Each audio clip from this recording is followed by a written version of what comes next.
সকাল বন্ধুরা, আমি একটু মেডিকেল যাচ্ছি, যে টেস্ট করানোর জন্য। তোমার ভাই আসতেছে।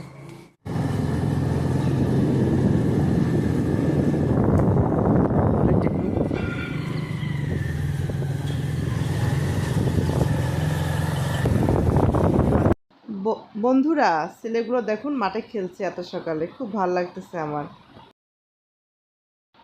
দেখুন বন্ধুরা, ফুটপাতের সব দোকানগুলো এখন বন্ধ, একটু পরেই দোকানগুলো জমজমাট হবে, তাই না? কি জিনিস সকালবেলা।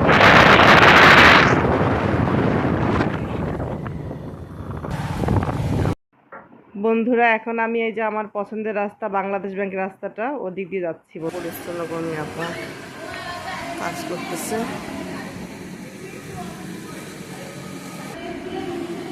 আমি আসছি ল্যাব, এই যে রুগী চলে আসছি।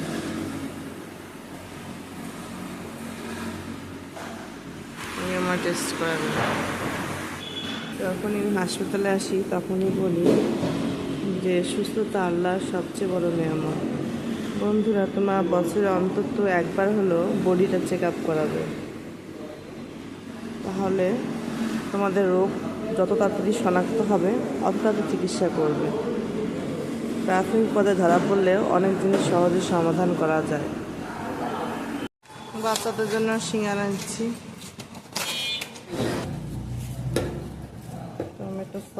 টমেটো সস না। এখন বাসায় এসে যে ওয়াশিং মেশিন থেকে কাপড় নিয়ে কাপড় নাড়িয়ে দিচ্ছি, দেখো। আর আমার মেয়ে এই যে সিঙ্গারা খাচ্ছে আর এই যে টিভি দেখতেছে। ডিসেম্বর মাস, তার এখন বন্ধ, সে এখন সিঙ্গারা খায় আর টিভি দেখে।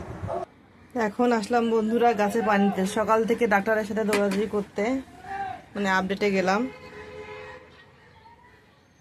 ল্যাবেটে আপডেট তো না, ল্যাবেটে গেলাম। তা আমার মনে হয় গাছগুলো মনে হয় আমার যেমন পিপাসা লাগে, ওদের পানি না দিলে ওদের পিপাসা লাগে। তা এখন পানি দেবো, এখন 12টা বাজে, দেরি হয়ে গেল। মনে হচ্ছে ওরা তৃষ্ণার্ত। তুমি যদি মনে করো যে গাছগুলো আসলেই তোমার যখন পিপাসা পেলে পানি খেতে ইচ্ছে করে, ছটফট লাগে, সেরকম মনে হয় যে গাছগুলো মনে ছটফট করতেছে, কতক্ষণে গিয়ে আমি পানি দেবো। পানি দিলাম, এখন শান্তি পেলাম, একটা আত্মতৃপ্তি। আমার এই মালটার গাছটা দেখো, এটা ফল দেয় না। হ্যাঁ, অনেকে বলে যত্ন করে কী লাভ, ফল দেয় না। বাবা, এটা তো অক্সিজেন দিচ্ছে, ফল না দেয় নাই। আমি তো ভালো অক্সিজেনটা পাচ্ছি, ফল না দিলে এটা যত্ন করবো না? আমি কিন্তু এর পক্ষপাতী না, আমি যত্ন করি, প্রতিদিন পানি দিই একে, ও ফল দেখ আর না দেখ। আমাদের দুপুরে রান্না হয়ে গেছে সবজি আর দেশি মুরগি আলু দিয়ে। নতুন আলু বের হয়েছে বন্ধুরা, তোমরা কে কেউ নতুন আলু খেয়েছো?